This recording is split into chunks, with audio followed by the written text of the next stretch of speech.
Деятельность Министерства культуры Ингушетии в 2023 году была плодотворной. Руководитель ведомства Залина Альянова, выступая с докладом, отметила, что руководство страны уделяет культуре особое внимание. Она рассматривается не только как сфера духовного совершенствования или способ организации досуга, но и как важнейший ресурс социально-экономического развития всей страны.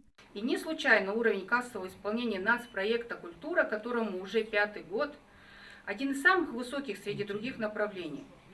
Это значит, что руководству Министерства культуры России удалось организовать успешное взаимодействие с регионами, и должна отметить, что Республика Ингушетия в этом числе один из лидеров. Далее с докладом об итогах работы театрально-концертных, библиотечных и образовательных учреждений за прошедший год доложила заместитель министра культуры Мака Куртоева. Деятельность Минкульта Ингушетии в 2023 году была направлена на выполнение актуальных задач, определенных законодательными и правовыми актами России и нашего региона. Так, в рамках реализации различных программ было проведено 1338 мероприятий. Общее количество зрителей составило более 300 тысяч человек. Также с 2021 года в России реализуется программа «Пушкинская карта». От нашей республики в ней приняло участие 12 учреждений культуры. В рамках этой же программы реализовано более 200 мероприятий с числом зрителей 27 тысяч человек. Основная тематика мероприятия была посвящена юбилейным и знаменательным датам истории Ингушетии и России, профессиональным праздникам, патриотическому и духовно-нравственному воспитанию молодежи, профилактике правонарушений, противодействию обороту наркотических средств, противодействию идеологии терроризма, укреплению межнациональных отношений и другие.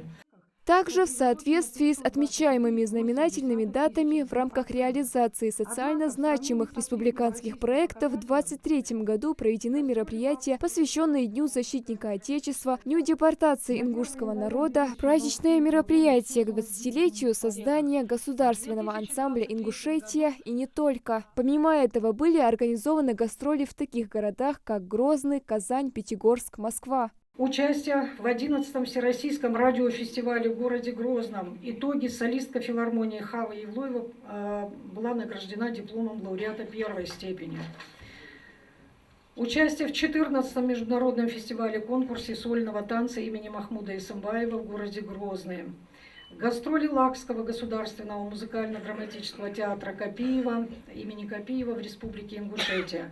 Говоря об открытиях по линии национального проекта «Культурная среда», в прошлом году проведены мероприятия по строительству и капитальному ремонту 4 домов культуры. Также технически оснащены общественные организации региона. Проведено техническое оснащение мемориального комплекса жертвам репрессий на сумму 1 690 000 рублей. Приобретено музейное оборудование, технические средства для экспозиционно-выставочной и уставной деятельности музея. Проведены мероприятия по государственной поддержке лучших работников сельского учреждения культуры, государственной поддержке лучших сельских учреждений культуры в размере 252 600 рублей. Традиционно на итоговой коллегии ставятся задачи на текущий год. Так, Мака Куртоева подчеркнула, необходимо усилить работу по привлечению детей для занятий в детских школах искусств с последующим поступлением в профильные вузы и СУЗы страны. К тому же стоит принять меры для более качественного осуществления воспитательного процесса в образовательных учреждениях. А также усиление работы по поддержке творческих проектов в сфере театрально-концертной деятельности, развитие фестивальной и гастрольной деятельности. 6. Расширение межкультурного взаимодействия, международных и межрегиональных связей, активизацию деятельности Министерства культуры и его подведомственных учреждений по реализации соглашений в области культурного сотрудничества. Завершая коллегию, присутствующие отметили, необходимо в таком же темпе продолжать работу по исполнению нацпроектов, не забывая при этом и о реализации других государственных программ. Малика Измайлова, Акрамат Дасхоев, Магаз 24.